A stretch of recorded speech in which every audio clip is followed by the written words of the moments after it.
In section 6.2, we're going to continue on into the basics of probability. So let's begin with the essential definitions, starting off with considering coin tosses. The image below here shows that there are 4 different ways that the coins could fall.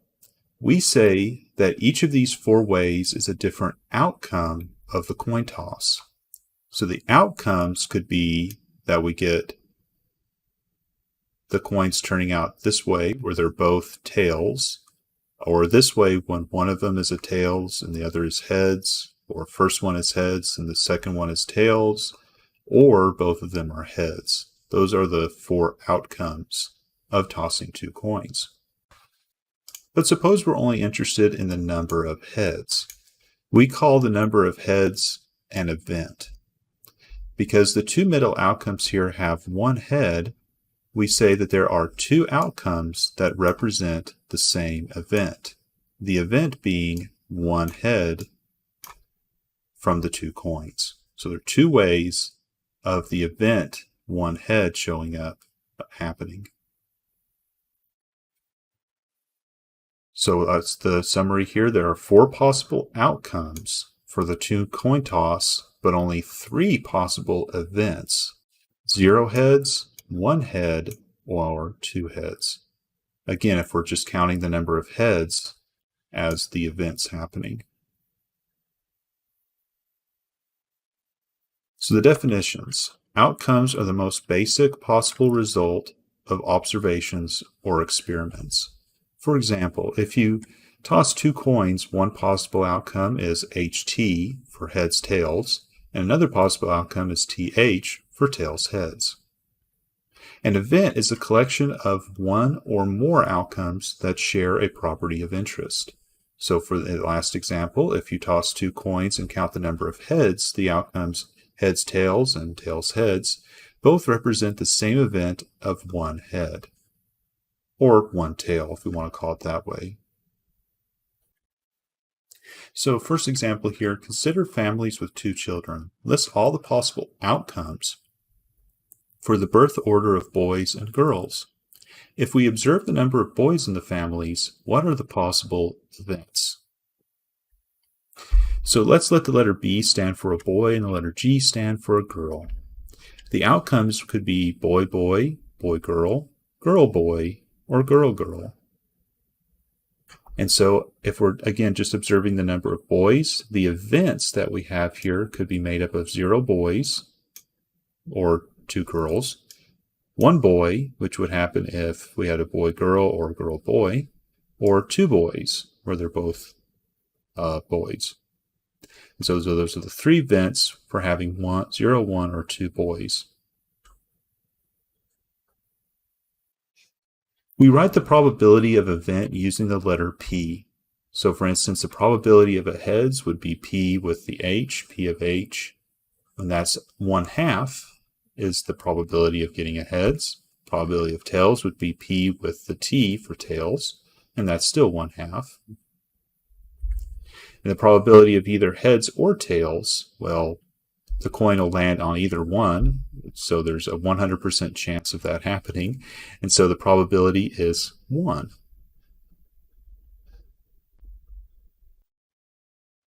And so expressing probability in this way, the probability of an event expressed as P of the event is always somewhere between 0 and 1 inclusive.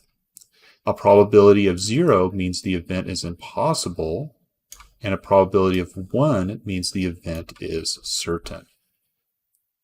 And it does mention here that if possible, we'll round or express a probability as an exact fraction or decimal. Otherwise, we'll round to somewhere around 3 significant digits in many cases, such as 0.00457. The significant digits are the 4, 5, and 7, the non-zero numbers. So often we'll be rounding to that situation. And so you can see this picture down here, how it shows that the probabilities will range from the very low end of 0, where it's impossible. The closer to 0 it is, the more unlikely it is. In the middle is 50-50 chance, and up at the top is 1, And the more closer it is to 1, the more certain it is. And if it's a probability of 1, then it's a certainty. So the theoretical method for equally likely outcomes and finding the probability. The first step is to count the number of possible outcomes. Step 2, among the possible outcomes, count the number of ways the event of interest A can occur. And then step 3, we can determine the probability of an event A by taking the number of ways that A can occur and divided that by the total number of outcomes. So in this example, it says you select a person at random from a large group at a conference. What is the probability that the person selected has a birthday in July? We're going to assume 365 days in a year.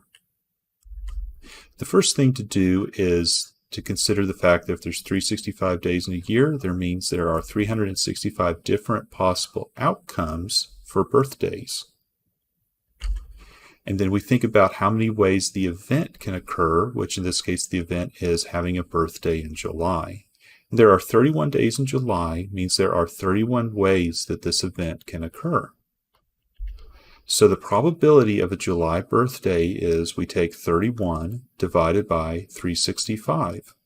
And that turns out to be approximately 0.0849, which will convert that into a percentage as 8.48% probability. Tree diagrams can be used to show all the different outcomes. Here's a tree diagram showing the outcomes of tossing 2 coins, where the coin 1 could either be heads or tails. And if we start from a heads, then for coin 2, we could flip with another heads or tails. Or we could start with a tails, then flip again to get a heads or tails on the second coin flip. So this next one here says if we toss 3 coins, we're going to have a total of 2 times 2 times 2, which is 8 possible outcomes. So for the first coin toss, 2 possibilities. And then for the second coin toss, it could be after starting from heads or tails, after starting from tails, another heads or tails. And then for the third coin toss, we draw a tree diagram to show heads, heads, and then another heads, or heads, heads, and then a tails, heads, tails, then it could turn into another head or another tail, tail, head, and then it could turn into another heads, or it could be another tails, or it could go tails, tails, heads, or tails, tails, tails. And that lists out all the possible outcomes for the 3 coin tosses. And so those are all listed out here, the 8 different possible outcomes. So the rule for counting outcomes kind of goes like this. Suppose process A has A possible outcomes and process B has B possible outcomes.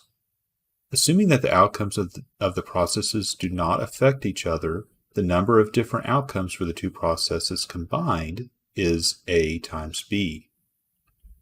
And this idea extends to any number. For instance, if we had a third process C, and with C possible outcomes, then the number of possible outcomes for the 3 processes combined is A times B times C. So we just multiply the different ways that each different process could occur. And multiplying all the different outcomes get us the total outcome for all 3 processes. So for this example, we're going to start with how many outcomes are there if you roll 2 fair dice. Well, if we're going to consider a 6-sided dice here, so a 6-sided dice has 6 different outcomes, 1, 2, 3, 4, 5, and 6. 2 dice will have 6 times 6 equals 36 different outcomes. Since each dice separately has 6 different outcomes, and so 2 of them, we multiply 6 and 6 together. And the next thing says, what is the probability of rolling 2 ones when the 2 fair dice are rolled? Here's how it's going to go. If we want to do that probability, we take the number of ways we can roll 2 ones divided by the total number of outcomes. Well, there's only one way to get 2 ones on dice, just a 1 and a 1. So there's 1 out of a total of 36. And that calculates to this decimal, or 2.78%. And that's the probability of getting 2 ones. Now in example 4, it says if you draw 1 card from a standard deck of 52 playing cards, what is the probability that it's a spade? So this is the 52 card deck with hearts, diamonds, spades, and clubs. And there are 52 possible outcomes since there are 52 different cards that could be chosen. And for the spades, there are 13 of those in the deck. So there's 13 ways the event of drawing a spade could occur. So the probability works out as 13 spades divided by the total of 52, which is 0.25 or 25%. Okay, now in example 5, it says, suppose you randomly select a family with 4 children. Assume that the birth of boys and girls are equally likely. What is the probability that the family has each of the following? 4 girls, 3 boys and a girl, a girl, a girl, a boy, and a boy in that order, or at least 3 girls. So what I'm going to do here to illustrate the different ways this could happen is I'm going to draw a tree diagram to get the number of outcomes on all the possible outcomes listed here. So we can start with a boy or a girl. That could be the first kid here. And then from there, the second kid could be another boy or a girl. And then we'll split off again for the third child, boy or girl, boy or girl. And then finally for the fourth, boy, girl, boy, girl. Okay, and so now we've listed out in a tree diagram form all of the possible outcomes we could see here. So going through the tree diagram helps us list them all out. For instance, we could have a boy, boy, boy, boy, all boys. Or it could go boy, boy, boy, and then finally end with a girl. Or it could be boy, boy, girl, boy, boy, boy, girl, girl. Boy, girl, boy, boy, boy, girl, boy, girl. And then this one, B, G, G, B, or B, G, G, G. And if we go to the one starting with a girl, it can start with a girl, and then go boy, boy, boy, girl, boy, boy, girl, girl, boy, girl, boy, and so on. G, B, G, G, G, G, B, B, G, G, B, G,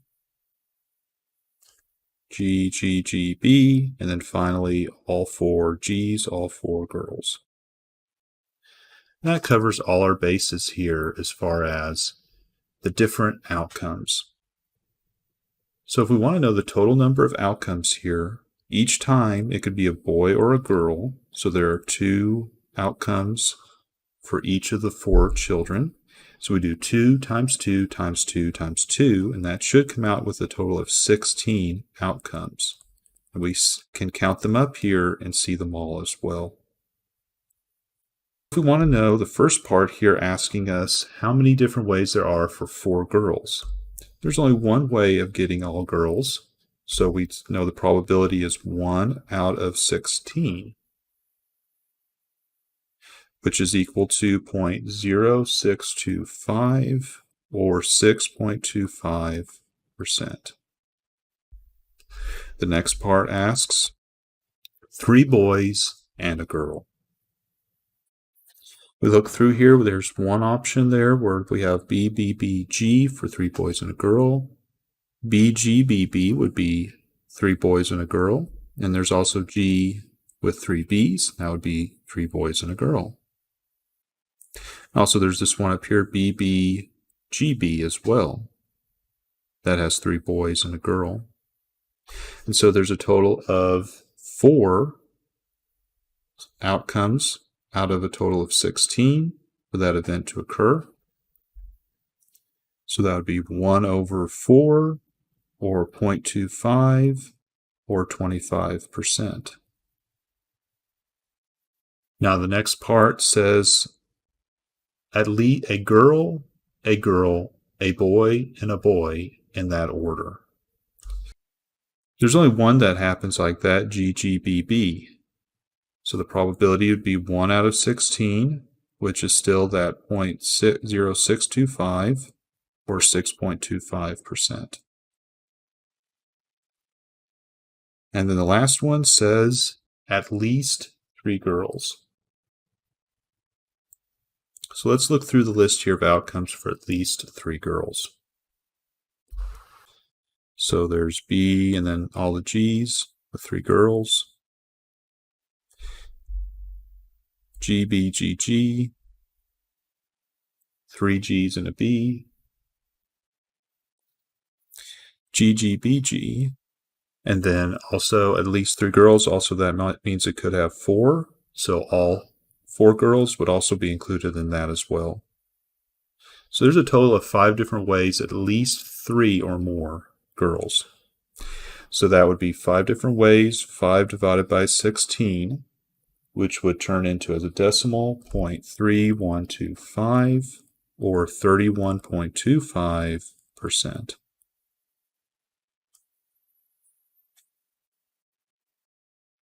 Second way to determine probabilities is to approximate the probabilities of an event by making many observations and counting the number of times an event A occurs. This is called the relative or empirical frequency method. And in this way, what we do first is we, step 1, repeat or observe a process many times and count the number of times the event of interest A occurs. And then after that, we estimate this probability of event A occurring by taking the total number of times that it occurred and dividing it by the total number of observations. So in this example, we're going to be using the empirical way of doing the probability. It says geological records indicate that a river has crested above a particular high flood level 4 times in the past 2,000 years. What is the relative frequency probability that the river will crest above the high flood level next year? And so the way we're going to do this, we'll take the number of years with observed floods and divide that by the total number of years that we've observed. So 4 floods out of 2,000 years gives us 0.002 or 0.2% probability. So 3 different ways we can approach probabilities. The first way, the theoretical probability, is based on the assumption that all outcomes are equally likely. And in this one, we determine it by dividing the number of ways an event would occur by the total number of possible outcomes, assuming that we can determine both of these. In some cases, though, we don't exactly know those. We do the relative frequency probability, and that's based off of just observations or experiments. It is relative frequency of the event of interest. And then finally, sometimes we just have a subjective probability, which is based off of just experience or intuition, not on any particular number values, but just somebody assigning a probability based off of what they think it might be. For the probability of an event not occurring, we say suppose that the probability of an event A is P of A. In this case, we can write the probability of an event A not occurring as P of not A. Because an event either does or does not occur, the sum of the probabilities is always equal to 1. So the probability of an event A occurring plus the probability of the event A not occurring is a certainty to happen. Either it'll happen or it'll not happen. So it'll be equal to 1. Therefore, the probability that the event A does not occur is given by probability of not A equal to 1 minus the probability of A. Note that the event not A is referred to as the complement of the event A, and oftentimes not is designated with a bar above the A. So that means not A when they write bar A. So let's look at this example. It says a bag contains 10 red M&Ms, 15 blue M&Ms, and 20 yellow M&Ms. What is the probability of drawing a red M&M? Well, here we have 10 plus 15 plus 20 for 45 possible outcomes for the 45 different M&Ms. For a red M&M, there are 10 red M&Ms out of a total of 45. So we do 10 divided by 45, which is the same thing as 2 over 9, or as a decimal, 0.2222, or 22.22%. For the blue M&M, there's 15 of those, and so we do 15 divided by 45, which is 33.33%. For yellow, there are 20 yellows, so we do 20 divided by 45, which gives us a 44.44% probability. And then the last one says something besides a yellow M&M, so a not yellow. To do not yellow, we can take 1, subtract away the probability of a yellow, so 0.4444, and that gives the probability of not yellow, which is 0.5556 or 55.56%.